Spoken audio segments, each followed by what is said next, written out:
Hello and welcome back to MTG Burgeoning, your channel for all things magic. The Kitchen Table series, our longest running content series here at MTG Burgeoning, returns with its 72nd deck tech, and today we're going to roll out a Rakdos Mindcrank deck.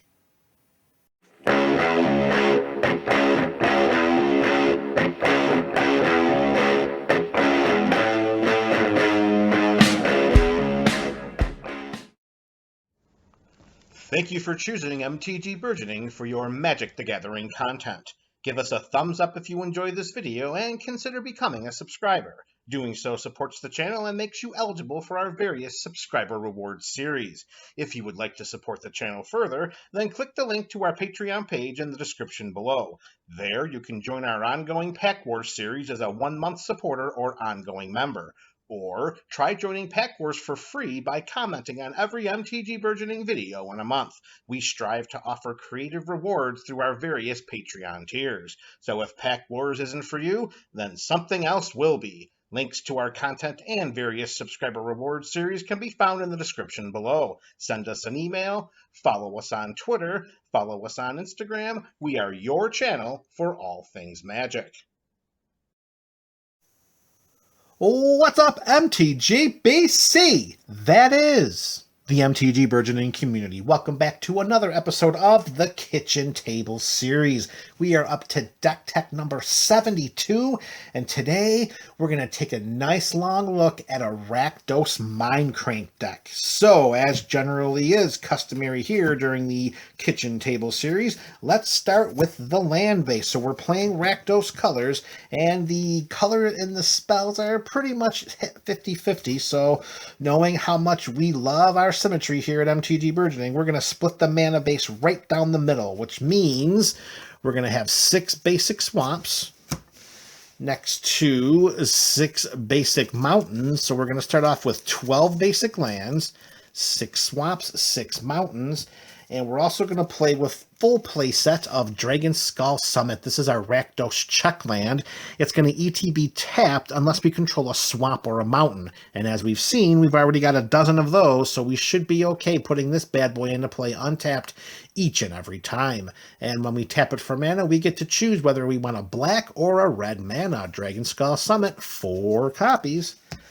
And to wrap up the land base, because many of the spells, actually all of the spells in this build, are all very, very small from a mana base standpoint. So lands 17 through 20, 1 playset of Tainted Peak. It's going to tap for a colorless mana, and it'll tap for a black mana or a red mana as long as we control a swamp. So with those swamps, we've got 6 of them, and if one of them is on our side of the battlefield, then Tainted Peak can tap for black or red mana. 4 copies of Tainted Peak. And yes, before we continue, I understand that we could just fill that with Blood Crypts instead of having the Tainted Peaks. We could fill that with Haunted Ridges instead of the Dragon Skull Summits. And we could fill that with other, really, really fancy, expensive original duels.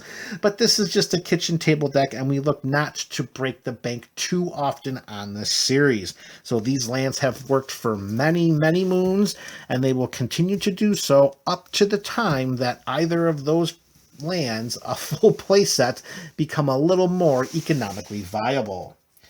All right, so we were talking about how this is a Mindcrank deck. That's part 1 of the 2-part combo of how we are going to win the game versus our opponents. So let's first roll out with Mindcrank itself. 4 copies of this artifact. It takes 2 generic mana to cast it, and whenever an opponent loses life, that player puts that many cards from the top of their library into their graveyard. So that's 4 copies of Mindcrank, and yes, you are seeing what we're trying to do here. We are going to end up trying to mill out our opponents. Working alongside Mindcrank, this is part 1 of the 2-part combo, or is it part 2 of the 2-part combo? It can go either way because they work off of each other so well. So right next to Mindcrank and its full playset, we have a full playset of Bloodchief Ascension. This is an enchantment for 1 black mana. At the beginning of each end step, if an opponent lost 2 or more life this turn, we may put a quest counter on Bloodchief Ascension. Now notice the text on this enchantment. We do not have to be the cause of this loss of life. If opponent 1 attacks opponent 2, and opponent 2 loses at least 2 life, when the end step hits, we're putting a quest counter on Bloodchief Ascension. Whenever a card is put into an opponent's graveyard from anywhere, if Bloodchief Ascension has 3 or more quest counters on it, we may have that player lose 2 life. If we do, you gain 2 life, or we gain 2 life. So we can only do this if we have at least 3 quest counters on Bloodchief Ascension. And keep in mind, if more than 2 damage is dealt during a turn, it's still just the 1 quest counter that goes on this enchantment. So we have 4 copies of Bloodchief Ascension. And so this is what we're looking to do. This is how this entire deck is sculpted. We have a Mindcrank on our side of the battlefield, and we have an online Bloodchief Ascension that has at least 3 quest counters on it. So we do something. We cast a spell, we attack, we do something to have an opponent lose life. Whenever that opponent loses life, they'll put those many cards from their top of their library into the graveyard. That will then trigger Bloodchief Ascension. For each one of those cards that goes to the graveyard from our opponent's library, that opponent will lose 2 life, we'll gain 2 life. After that's finished triggering, then this is going to trigger Mindcrank once again because the Bloodchief Ascension made that opponent lose 2 life. So that 2 life, for each 2 life lost here, that's 2 more cards that Mindcrank is going to mill into their graveyard, thereby triggering Bloodchief Ascension again, and then it's going to ping-pong back and forth until either one of 2 things happens. Either they completely lose all of their life because of the 2 life lost each time a card hits the graveyard, or they're going to get milled by Mindcrank. Again, either one of those 2 things will be options. Most likely it's going to be the life drain down to 0, but that's not always an automatic when you're sitting down at the kitchen table metagame, and so many opponents like to play with massive life gain decks. That's why the Mindcrank is a great way to also have a backup plan if the life total is just too high. So we got Mindcrank, Bloodchief Ascension, and the rest of the deck is completely sculpted around making sure that this interaction can take place. Now, before we end up showing all of the different cards that are going to help us to strengthen and enhance our Mindcrank Bloodchief Ascension combo, we have to have a little bit of battlefield management in the form of a playset of Terminate. This destroys target creature at instant speed. It can't be regenerated. It's just a black and a red mana. It's one of the best kill creature spells that we can play with. And all 4 copies are going in because we can't play with 20. So we got 4 copies of Terminate going in, and that's going to help to make sure that no troublesome or problematic creatures continue to show up at our side of our life total. All right, so now let's start putting out the cards that are going to help us trigger our Mindcrank Bloodchief Ascension, as well as also managing the battlefield and getting those quest counters on Bloodchief Ascension if our opponents decide to try to figure out what our game plan is. So we're going to start with a full playset of Bloodseeker. It's a 1/1 for 1 and a black. It's a vampire shaman. And whenever a creature ETBs under our opponent's control, we may have that player lose 1 life. With Mindcrank and an online Bloodchief Ascension, and if we have a copy of this creature on our side of the battlefield, no opponent will dare put a creature into play because that creature's controller will end up losing the game by triggering the 1 life lost, which will then trigger Mindcrank. It'll trigger the Bloodchief Ascension, and then it's good game for that player. 4 copies of Bloodseeker.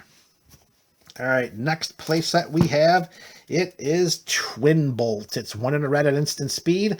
This deals 2 damage divided as we choose among up to 1 or 2 target creatures and or players.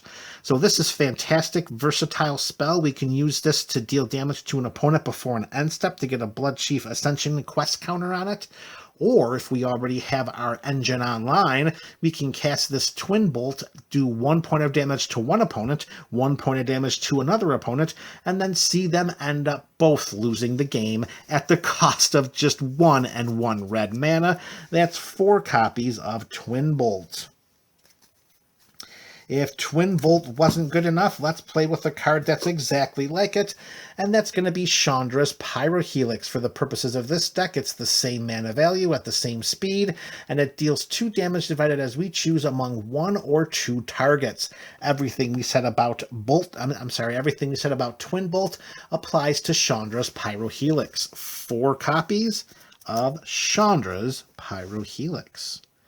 All right, next up for a little bit of artifact management. With the side benefit of triggering our Mindcrank Bloodchief Ascension engine, we have Smash to Smithereens. 1 in a red at instant speed, we get to destroy target artifact, so we can ping off one of our opponent's soul rings. And when we do so, this deals 3 damage to that artifact's controller, which will trigger Mindcrank, triggering the Bloodchief Ascension, and then making that opponent say good game. 4 copies of Smash to Smithereens. Our next playset of cards is Sign in Blood. Sorcery speed for a change.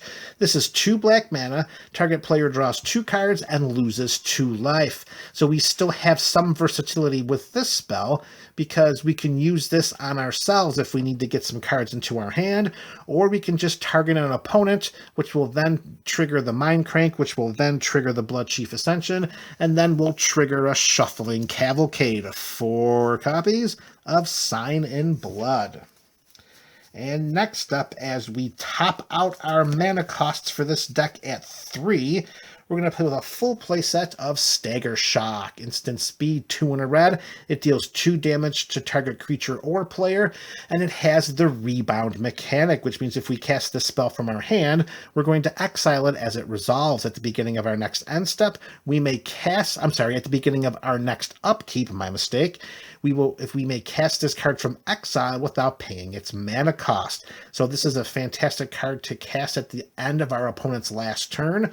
Deal the 2 damage to them, trigger Mindcrank, which triggers Bloodchief Ascension, and then at the beginning of our turn, we rebound this card and cast it without paying its mana cost, and do the same thing to a different opponent, all for the initial investment of 2 and 1 red mana. That is 4 copies of Stagger Shock.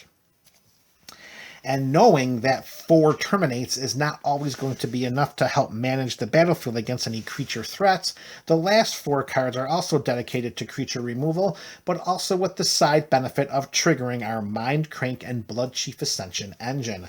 And that is a full playset of Hideous End. 1 and 2 black mana at instant speed, we destroy target non-black creatures, so there is a little bit of limitation here, because we can't target black creatures. That's where the terminate comes in, because it can target any creature we so choose. And the benefit for the Mindcrank Bloodchief Ascension is that its controller will lose 2 life, which will trigger the Mindcrank, triggering Bloodchief Ascension, and saying good game to that opponent. That's 4 copies of Hideous End.